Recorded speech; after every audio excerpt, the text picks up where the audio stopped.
Well, good day to you.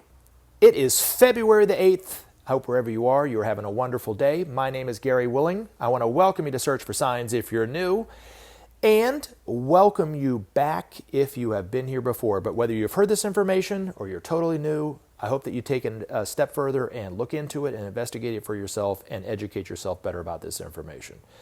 I put links in the description portion of these videos that take you to websites that give you wonderful background information. And guess what? Here's the rub. It's free. It doesn't cost you anything, just a little bit of your time to look into it. That's it. And then you can see what to do with it. You want to join the discussion? Post comments, post your question in the comment section. Email me at searchforsigns@mail.com. That's what most people do. You can also reach out to me through Facebook. People have sent me links to articles to get me to think about some things that relate to this information in some way. Some people have even reposted what I posted on Facebook, and I want to thank people who have done that. But I've had two people that have asked questions since the last time I put a video up. Alexander Mullen and Stoned Assassin 187. So I'm going to try to get to both questions, but I might only have time for one answer to one question, and then I might have to put up another video right after that. So Alex, I'm going to try to answer Stoned Assassins first, if that's okay with you. And if I don't get to it, your question, look for the next video, and I'll talk about what you had to say or what you had to ask me and stuff like this. So, Stoned Assassin, what'd you have to ask me? Let's see. What religion are you? Well, when I first read your question yesterday, and I was trying to think of how to answer it, I was thinking about it personally about me. Are you asking me, what religion do I practice? And then when I woke up this morning and I reread your question, I started thinking about it from a different perspective. Are you asking me, what religion am I promoting on this channel? So I'm going to try to answer this question in both those ways, if that's okay. So the simplest answer to both those questions is, am I promoting a religion on this channel? No, I am not. Am I someone who practices religion and has been for years? No, I have not. But I did practice a long time ago. It's just been a long time since I've been a part of something like that. So let me clarify a little bit of the first one, and then I'll clarify a little bit more of the second one. How about that? So in terms of, am I promoting a religion? I sure hope I'm not doing that, because that's not what my intention is. I simply see myself as just an ordinary person. I have a simple house on the outskirts of Atlanta. I got stuff I got to do around it because it's an older house. I got things I got to do. I got work-related problems. I got family stuff I got to deal with. I got to cook dinners from time to time. So I'm just a regular Joe. It's just that for some strange reason, I've stumbled across some information that I think is quite extraordinary. And I've had some amazing experiences based on this information that have totally changed the way that I've seen life and myself and everything like this. I've applied the information that I've received from reading these books and reading Benjamin Creme's Master's articles and those kind of things. Some of the things that Maitreya said to me, and it's changed my life. And I think it's quite extraordinary information. And I'm willing to put myself out there and look crazy, stupid, and foolish, because I know that's how I look to most people by talking about stuff like this, because this is pretty crazy stuff. And I'm willing to put myself out there in that way and tell you this, but it's really being presented for you to look at and for you to consider yourself and do with it what you want. That's it.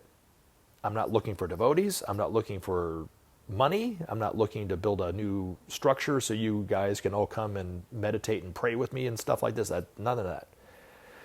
So really, once you get this information, it's on you to do with what you do with it. So if it changes your life because you applied it, then that's wonderful. If you don't do anything with it, then that's on you too, I guess. I don't really have anything to say other than that. But the other thing too, like in terms of devotees, right? I was going to say this too. I have a dog, and I always call her my one true devotee. So when I've noticed that by having a devotee, because she is devoted to me, I have to be devoted to her. And it does take a lot of my energy and my time to be devoted to this dog who looks to me like that. And I don't mind doing it. I love her, right? But I couldn't imagine having a bunch of devotees all over the place. That would just drive me crazy. You'd think it would be kind of cool, but it isn't. I would see that as a prison for whoever that guru is that's having to experience that. But especially if they're not in it for the money. and they were just in it for whatever. That stink. You know what I mean? So I definitely don't want devotees for sure. So I'm not looking to build an ashram in that way. I don't even see myself as any kind of spiritual teacher. Believe me, I'm sure there are people that know more about stuff than I do. And people ask me questions. I try to answer it. I'll either get it right or I won't. But that's my view on presenting this as a religion. Now, in terms of me personally, like I said, I don't practice religion and I haven't for years, but it doesn't mean that I'm not open to religions, and it doesn't mean that I don't really read the Bible or the Quran and find truths in that and find things that I can use to help change my life like I've done over the years. And I've gone to churches before. I have no problem going to a church. My wife is religious. She's not super duper religious, but she's religious. And from time to time, she'll take me with her to her church, and she likes to go to First Baptist Church here in Atlanta. Most of you probably don't know anything about First Baptist Church because you don't live in Atlanta, but it's a pretty big church. And it's actually kind of a televangelist church because when you come pulling up into the parking lot, there are TV trailers there. It's quite an extraordinary thing to see. It's a huge facility. And it's been around for a long time, and they broadcast all over the world, and people, I guess, still do it. They used to do it with Pastor Charles Stanley, but they would pilgrimage all over the world to come to hear him speak in person. I mean, it's crazy. And I really enjoyed him. And he just retired, and he passed the torch off to another pastor named Pastor Anthony, and I enjoy him too. And I learn a lot from both of them. And I've sat there, and I have very strong beliefs about what I believe, and the experiences that I've had, and who and what Maitreya is, and who and what Jesus is, and those kind of things. I have very strong, beliefs on that information. But yet I can sit there and be totally relaxed and not feel offended at all that they don't believe that. I've never once gone out of my way to try to tell them anything other than just let them speak, because I learn a lot from them. And the times that somebody's standing right next to me and they stand up and they put their arms out and they look up in the sky with their eyes closed, like I don't know what they're waiting for, but I guess they're waiting for a blessing from the sky or something. I don't tell them to sit down and shut up. I just let them do their thing, right? If it's not my thing to do, I don't do that, but that's their thing to do. And I can listen to them, I can learn from them. And all the while I know that if I were to tell them anything that I know or believe or any of the experiences that I had with Maitreya, they would be shocked, horrified, and may or may not invite me back to that church. You know what I mean? So, but I'm okay with that. And I leave and I feel fine, and I get in the car and I go home, and then I might read an Alice Bailey book or a Benjamin Creme book and see no contradiction to what I'm reading to what they said. Now, I know that on their end there's a huge contradiction, but that's coming from them. That's not coming from me or the information that I'm reading. And then I can go to this church, and I can go to that church, and I can watch this video, this speaker, or this, that, and the other, and I'm totally fine with it. Or I can listen to a scientist talk about the origins of Earth and dinosaurs and be fine. Even knowing that I know, and I've heard Pastor Charles Stanley talk about how dinosaurs didn't exist. They were, there's no truth to any of that. It's all, it's all creationism. There was Adam and Eve in the Garden of Eden, and I just know that was a symbol, but he believes that to be real, like it actually happened historically. And that's fine. I have no problem with it. Like I said, I didn't stand up and scream at him when he said that. I just, okay, fine.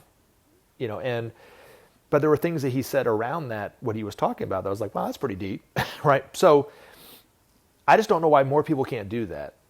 But it's because they're identifying with a religion of some kind, of an ideology of some kind. And when you do that, you really enslave yourself. You imprison yourself into that ideal. You might not see it that way, but you eventually will see it as an imprisonment. And I love to be able to go to this one and that one and this one and swing back by to this one and read the Quran over here and see the Quran, and what they're saying in the Quran is very similar to what Jesus said in the New Testament and blah, blah. I mean, you can see the similarities between all those things, and then read about the Buddha and stuff. That to me, it just lights me up to do that kind of stuff. Where some people, they just can't do it because the fences are too high in their beliefs. They just can't get over that fence. And so, it helped really with something that Maitreya said, actually. He goes, as man so relates to man, does man relate to God. Now, you might not know what he means by that, and I might not even know what he means by that, but I take what that to mean to be that as a person sees themselves, relates themselves to other people, sees themselves in the world, that's how they see God. You don't think that's true? Look at the Native Americans, right? They were hunters, they were gatherers, they were warriors. Their gods were hunters, gatherers, and warriors. They prayed to their god to support that hunt, to make sure that they would have a good feast for themselves and their family.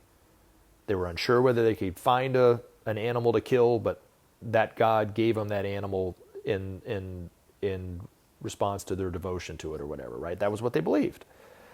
It made sense to them. Good luck trying to change their mind on it, right? And then if you look at Christians, do Christians do the same thing, right? Let's look at this, right? Well, my mother's a Christian. She's been a card-carrying Methodist and Protestant her whole life. And she's pretty laid back.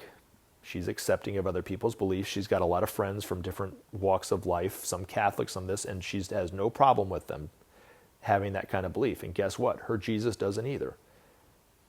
Her Jesus, and if you talk to my mother, is okay with a Buddhist believing what they believe. They're not going to go to hell forever because of that. She doesn't know why the Bible says that they're going to go to hell forever, but she doesn't believe that. She believes that God loves everybody, because my mom pretty much loves everybody, right? So if you take it to another person, right, who is very greedy, well, Jesus supports that greed and blesses that greed.